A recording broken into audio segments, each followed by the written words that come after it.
السلام علیکم۔ طفیل احمد عرض کر رہا ہوں اللہ تعالیٰ سے اس امید کے ساتھ کہ سارے S R G family members خیر خیریت سے ہوں گے۔ سب سے پہلے دو دوستوں سے میں گزارش کروں کہ کل کافی ٹاپکس پہ گفتگو ہوتی رہی ہے۔ پہلا تو ٹاپک یہ ہے کہ لوگوں نے ویب سائٹس کے بارے میں پوچھا۔ دیکھیں، ویب سائٹ کے بارے میں یہ ہے کہ ابھی تک کوئی بھی ہمیں افیشل کہیں سے بھی کوئی اطلاع نہیں مل رہی، اور میں نے پرسنلی طور پہ نوید صاحب سے بھی یہ گزارش کی ہے۔ امید کافی ہے کہ جو ہی نوید صاحب ایزی ہوتے ہیں تو پھر وہ بھی اپنی کوئی رائے دیں گے، کیونکہ راجہ صاحب کافی مصروف ہیں، ہم ان کو نہیں تنگ کر سکتے۔ یقینی بات ہے کہ یہ ایک پرائم امپورٹنس والا معاملہ ہوتا ہے اور ذاتی معاملہ ہے۔ دوسرا، ویب سائٹ کے علاوہ ایک معاملہ تھا کیس کا، کہ کیس کی کیا نوعیت ہے۔ اب اس میں جو بات ابھی تک سمجھ آ رہی ہے کہ حکومتی جو مطلب ذرائع ہیں جو بتا رہے ہیں کہ 6 اکتوبر سے پہلے کا جو معاملات ہیں وہ تو نیب کے دائرہ اختیار میں ہیں، لیکن 6 اکتوبر کے جو بعد کے معاملات ہیں وہ نیب کے دائرہ اختیار میں نہیں ہیں۔ اب اس میں پھر ایک ٹیکنیکل سی بات آتی ہے۔ میری اس وائس کو وکلا حضرات بھی سن رہے ہوں گے، کیونکہ اس گروپ میں اور باقی گروپس میں وکلا بھی موجود ہیں۔ تو ایک ٹیکنیکل بات یہ ہے کہ ابھی ریفرنس دائر نہیں ہوا، تو 6 اکتوبر ریفرنس اگر دائر بھی ہوتا ہے تو یقینی بات ہے وہ 6 اکتوبر کے بعد ہوگا۔ تو یہ اب ہم پایا جاتا ہے کہ کیا ریفرنس جب دائر ہوتا ہے تو تب ہماری ڈیٹ شروع ہوتی ہے یا اس سے پہلے ہو جاتی ہے، یہ ابھی کلیئرٹی نہیں ہے۔ باقی کیونکہ کل 4 تاریخ ہے اور سی او صاحب کو پیش کرنا ہے احتساب عدالت میں، تو اگر اسی میں نیب اپنی کسٹڈی میں لے لیتی ہے، یعنی ایک میں جٹاکی سی بات کر رہا ہوں، تو پھر یقینی بات ہے کہ یعنی ہم 6 اکتوبر سے پہلے والے معاملے میں آ جاتے ہیں۔ اگر وہ کسٹڈی میں نہیں لیتے تو پھر ہم بعد والے معاملے میں آ جاتے ہیں۔ یعنی یہ میری ایک پرسنل سی رائے ہے، ٹھیک ہے نا؟ تو ایک موٹی سی بات ہے، اور ہو سکتا ہے کہ وہ ایسے ہو یا ہو سکتا ہے وہ ایسے نہ بھی ہو۔ دوسرا پوائنٹ اور تیسرا پوائنٹ میں آپ سے ایک عرض کرنا چاہتا ہوں۔ کافی گروپس میں یہ بات چلتی رہی ہے کہ اصل میں لوگ ہیپر بہت زیادہ ہو جاتے ہیں۔ راجہ صاحب کی ایک بات کو ذہن میں رکھیں۔ راجہ صاحب نے کیا فرمایا تھا کہ کامیاب وہ لوگ ہوتے ہیں جن کے دماغ ٹھنڈے اور پاؤں گرم ہوتے ہیں، لیکن بد نصیبی سے ہم ان میں شمار ہو رہے ہیں جن کے دماغ گرم ہیں اور پاؤں ٹھنڈے ہیں۔ تو بھائی بات یہ ہے کہ بہت سارے لوگ کیا کہہ رہے ہیں کہ یار کوئی غیر قانونی کام کیا ہوگا نا تو پھر یہ ہو گیا ہے، اگر غیر قانونی کام تھا تو ہمیں پہلے بتا دیتے، ہم انویسٹمنٹ نہ کرتے، یعنی اس طرح کی باتیں ہو رہی ہیں۔ اب میں آپ سے ایک عرض کرنا چاہتا ہوں، پاکستان میں کتنے کاروبار ہیں جو گورنمنٹ آف پاکستان سے پوچھ کے کیے جاتے ہیں؟ مجھے کوئی بتائے گا؟ کافی کاروبار ہیں جو گورنمنٹ آف پاکستان سے کوئی نہیں پوچھتا۔ اب میں آپ کو ایک اور بڑی ہی پرامننٹ مثال دیتا ہوں، وہ سب کو پتا ہے کہ ایسی پبلسٹی ہو جاتی ہے کہ یار سارے لوگ پیسے جمع کروائیں، اور جس کی موٹر بائک نکلتی جائے گی بس اس کی ساری چیزیں معاف، وہ موٹر بائک اس کو مل جائے گی۔ اسی طرح گاڑیوں کی بھی سکیم آ جاتی ہے۔ تو یہ بھی تو کراؤڈ فنڈنگ ہو جاتی ہے نا، اس میں 100 بندے بھی آ سکتے ہیں، 200 500 بندے بھی آ سکتے ہیں، کراؤڈ فنڈنگ ہو گئی نا یہ بھی۔ تو یہ چل رہا ہے معاملہ۔ اب جب تک معاملہ چل رہا ہوتا ہے، اب اسی میں آپ کو بڑی دلچسپ سی بات بتاتا ہوں، اس میں قانون کے گریجویٹس بھی شرکت کر لیتے ہیں، اس میں پولیس کے اہلکار بھی شرکت کر لیتے ہیں، اس میں اور بھی اداروں کے لوگ وہ بھی آ جاتے ہیں کہ چلو یار لگے ہاتھوں کوئی فائدہ ہو جائے گا۔ اچھا، جب اس کے بارے میں کوئی یعنی افواہ پھیل جاتی ہے کہ یار یہ بندہ بڑے پیسے کما رہا ہے اس چکر میں، ایک گاڑی دے دیتا ہے اور اتنی گاڑیوں کے پیسے یہ خود کما لیتا ہے، تو اس میں پھر شکوے شکایتیں شروع ہو جاتی ہیں اور وہ کاروبار ٹھپ ہو جاتا ہے۔ لیکن کیا وہ ٹھپ ہونے کے بعد پورے پاکستان میں پھر وہی سکیمیں نہیں ہوتی؟ ایک دوسرا میرا سوال یہ ہے، ایسا نہیں ہوتا۔ تو میری عرض یہ ہے، میں جو کہنا چاہ رہا ہوں، دیکھیں گورنمنٹ آف پاکستان کو چاہیے آپ کاروبار کو سیپریٹ کر دیں۔ آپ کاروبار کے معاملے میں یہ بہت بڑا ادارہ ہے، نیب کا ایک معتبر ادارہ ہے، آپ ان کو بڑے کام پہ لگائیں۔ بڑا کام ان کا یہی ہے کہ جو عہدے دار ہے، جو پبلک آفس ہولڈر ہے، جن کو بہت بڑی رسپانسبلٹی گورنمنٹ نے دی تھی، آپ اس کا بے شک احتساب کریں۔ لیکن جو کاروبار کا معاملہ ہے، ان کے اپنے لڑائی جھگڑے چلتے رہتے ہیں۔ زیادہ سے زیادہ کیا ہو جائے گا؟ لڑائی جھگڑا جاتا ہے پولیس تک چلا جاتا ہے، اور زیادہ سے زیادہ، ویسے مجھے یاد نہیں پڑتا سول کوڈ کا، کیونکہ میں نے آپ کو بتایا نا 21 سال میں نے میڈیسن کا کام کیا ہے. مجھے کبھی یاد نہیں پڑتا کوئی ہول سیلر اٹھ کے اور کسی عدالت تک گیا ہو یا ایون کہ پرچہ کٹوایا. میرے ذہن میں نہیں آتی ایسی کوئی بات. تو اگر فارماسیوٹیکل کے لوگ سن رہے ہیں، اگر کوئی ایسا ہے تو مجھے بتا دیں. اسی طرح غلہ منڈی میں لوگ کام کرتے ہیں، اسی طرح باقی ہول سیل مارکیٹ میں کام کرتے ہیں، نہیں ہوتا.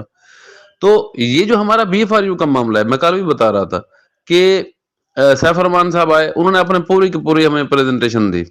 یہ 5 سال پہلے جن لوگوں کو بھی پریزنٹیشن دی. ہمیشہ نیٹ ورکنگ تو یہی ہوتی ہے نا، پہلے 2-4 لوگوں سے شروع ہوتی ہے، پھر بڑھتی جاتی ہے. تو وہ لوگ مطمئن ہو گئے، کرتے کرتے باقی لوگوں کو مطمئن ہو کیا. اسی طرح سارے لوگوں نے انویسٹمنٹ کی، کام چل رہا تھا، کسی کو کوئی پریشانی نہیں ہے. کسی نے بھی نہیں کہا کہ میرے ساتھ سیف صاحب نے یہ فراڈ کیا ہے. بلکہ اگر 7 تاریخ کی آپ مثال لے لیں تو 7 تاریخ کو نیب کے سامنے سارے لوگ تو حاضر ہو گئے تھے. سارے سے مراد ہے کہ بھئی ہماری نمائندگی تو کی تھی نا لوگوں نے. اس کا مطلب یہ ہے کہ ہم ہی وہاں پہ حاضر ہوئے تھے. تو وہاں پہ لوگوں نے بتا دیا تھا. سما ٹی وی کی آپ فوٹیج اٹھا لیں، سما ٹی وی کی فوٹیج میں باقاعدہ طور پہ انہوں نے ہیڈ لائن میں کہا تھا کہ معاملہ الٹ ہو گیا. یعنی لوگ خود کہہ رہے ہیں کہ سیف صاحب نے ہمارے ساتھ فراڈ نہیں کیا. تو ایک بہت بڑی اگزامپل آ گئی نا. اب ہمیں کیا چاہیے؟ دیکھیں میں لفاظ یہ نہیں کر رہا ہوں، میں یہ نہیں چاہ رہا ہوں کہ آپ میری 5-10 منٹ کی نا آڈیو سنیں اور اس کے اوپر آپ مجھے تابڑ توڑ جواب دیتے جائیں. میں سر یہ عرض کر رہا ہوں کہ میری اس آواز کو بہت سارے لوگ سن رہے ہیں، اور ہو سکتا ہے کہ وہ آگے بھی کسی کو سنا رہے ہوں. تو اس میں کوئی ایسا اللہ کا ولی نکل آئے، کوئی ایسا مرد مجاہد نکل آئے کہ جس کی پرائم منسٹر سے کوئی دو بدو ملاقات ہو سکتی ہے، جس کی وزیر قانون سے ہو سکتی ہے، جس کی منسٹر سے ہو سکتی ہے، اور کسی کنسرن بندے سے ہو سکتی ہے، تو اسی کو جا کے یہ بات سمجھائے. میں یہ نہیں کہہ رہا ہوں کہ میں بڑی 30 مار چیز ہوں، میں یہ کہہ رہا ہوں کہ اس کو سمجھائے. اگر وہ خود نہیں سمجھا سکتا تو کوئی ایسا بندہ بھی ہو سکتا ہے کہ جو ان سے ٹائم تو چلو لے سکتا ہے نا، ان سے ٹائم لے. اور اس کے بعد آپ کو پتہ ہے ہمارے کنسرن لوگ موجود ہیں، جس طرح راجہ ریاض صاحب ہیں، ماشاءاللہ آپ کے سامنے ہی ہے کہ چیزوں کو کس طرح ایلیبوریٹ کر رہے ہوتے ہیں. اچھا پھر ملک نوید صاحب ہیں، کس طرح چیزوں کو آگے پروجیکٹ کر رہے ہوتے ہیں. تو لوگ تو ہیں ہمارے پاس، لیکن آپ ٹائم تو لیں. آپ پرائم منسٹر آف پاکستان سے ٹائم لیں. اب تھوڑا سا سوچیں، ہم ایک نا ایڈوانس دنیا میں رہتے ہیں جس میں آج کل سوشل میڈیا کا دور ہے. آپ یہاں بیٹھے ہوئے ہیں، دنیا کے کسی حصے میں آپ کا عزیز رشتہ دار دوست بیٹھا ہوا ہے، آپ ود ان سیکنڈ اس سے کمیونیکیٹ کر سکتے ہیں. تو میں آپ سے یہ عرض کرتا ہوں کہ یہی لوگ ہمارے پاس ووٹ لینے کے لیے آتے ہیں. آپ تھوڑا سا ذہن میں رکھیں، آپ کوئی 30 یا 35 ہزار یا 40 ہزار کا ملازم رکھتے ہیں تو اس کے کتنے لوگ انٹرویو لیتے ہیں.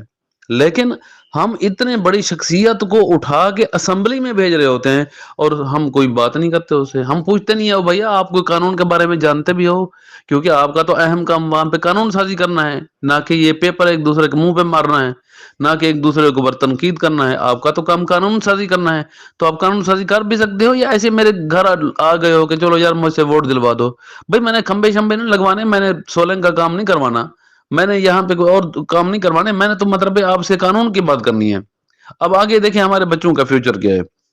میری عمر اس وقت 45 سال ہے، لیکن آگے تو بچوں کا فیوچر ہے نا. اب آگے نیٹ ورک مارکیٹنگ میں انڈیا کہاں پہنچ گیا ہے، بنگلہ دیش کہاں پہنچا ہوا ہے، ترکی، آگے دبئی کہاں پہنچا ہوا ہے. دبئی آپ کے سامنے ہے، آج کل آپ ورلڈ کپ دیکھ رہے ہیں، دیکھیں کہاں پہنچا ہوا ہے. تو کیا ہم نہیں چاہتے کہ ہمارے بچے بھی اس طرح ترقی کریں؟ کیا ہمارے بچے اسی طرح فزیکل کام کرتے رہیں اور چاند ایک روپے کمائیں، چاند ایک 1000 روپے کمائیں، اس کے بعد سبزی لے لیں اور راشن تھوڑا بہت لے لیں، بعد ختم، پھر اگلے دن پھر مزدوری کریں؟ ہم بھی چاہتے ہیں کہ یار ہمارے فیوچر میں ہمارے بچے ایک اچھی لائف گزاریں. تو اس کے لیے قانون سازی کی ضرورت ہے. نیٹ ورک مارکیٹنگ کا قانون نہیں ہے تو کیا سارے چوروں کی طرح کام کرتے رہیں گے؟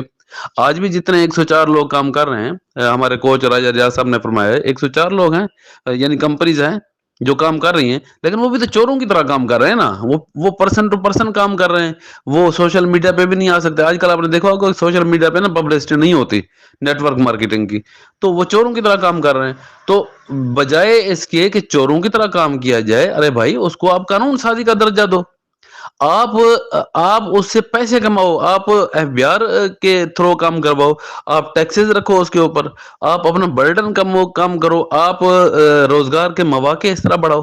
اب دیکھیں آپ نیٹ ورک مارکیٹنگ کر رہے ہیں یا کوئی بھی کر رہا ہے، جو بھی بات سن رہا ہے، تو وہاں سے جو آپ پیسے کمائیں گے اس سے آپ گھر کا خرچہ نہیں چلائیں گے، گروسری نہیں لیں گے، آپ باقی چیزیں نہیں لیں گے. جب وہ چیزیں لیں گے تو کیا اس پہ آپ گورنمنٹ کو ٹیکسز نہیں پے کریں گے؟ جب یوٹیلیٹی کے آپ بل پے کریں گے تو اس پہ بھی تو گورنمنٹ کو ٹیکسز پے کریں گے نا. تو بھائی میری اس ساری گفتگو میں اس لیے کر رہا ہوں کہ مجھے داد کی ضرورت نہیں ہے، نہ مجھے داد دیں، لیکن میری اس گفتگو کو کسی کو سنائیں، مہربانی کریں، آپ خود سنیں، کسی کو سنائیں، اسے کہیں یار دیکھیں اس طرح کی ہم باتیں کرنا چاہتے ہیں، خدا را آپ لوگ تو گئے ہو، آپ نے وہاں پہ ٹائم ضائع کیا ہے، کوئی قانون اس طرح کا نہیں بنایا، لیکن آپ ہماری بات تو کرواؤ، ہو سکتا ہے کہ ہماری بات سن لی جائے اور قانون بن جائے، کیونکہ یہ ایسا ایشو ہے کہ جس کے اوپر اپوزیشن بھی اپوز نہیں کرے گی، یہ ایسا کوئی ایشو نہیں ہے کہ جس کے اوپر اپوزیشن کہے جی میں تو نہیں مانتا اس بات کو، بھئی اپوزیشن والے اس کو مان لیں گے، لیکن آپ تو انیشیٹو لیں خدا کے لیے۔ تو یہ میری آپ سے گزارش ہے کہ اگر یہ کر سکتے ہیں تو کریں۔ باقی کل والا معاملہ ہے کہ مختلف، چوتھی بات آپ سوچ رہے ہوں گے کہ میں کروں، دیکھیں مختلف دوست اپنے لیڈران سے انہوں نے رابطے کیے، سب کچھ کیا، اور حسب سابق اور حسب توقع انہوں نے کوئی رسپانس نہیں دیا، اور انشاءاللہ آج کے روز بھی اگر وہ کوئی رسپانس نہیں دیتے تو ہمارا ان سے تعلق ختم ہے انشاءاللہ۔ راجہ صاحب ابھی اللہ پاک ان کو آسانی دے گا، اللہ تعالیٰ ان کے بھائی کی لمبی عمر کرے، اچھی صحت دے، وہ جو ہی مطلب ایزی ہوتے ہیں تو ہم راجہ صاحب سے باقاعدہ طور پہ پرسنلی ہم ان سے گزارش کرتے ہیں کہ سر آپ باضابطہ طور پہ یہ چیز اناؤنس کروائیں کہ ہمارا ان سے اب کوئی تعلق نہیں ہے، سیدھی بات ہے، اب ہم سیپریٹ ہیں، ہم الگ سے کام کیا کریں گے۔ اپنا خیال رکھیے گا، اللہ حافظ۔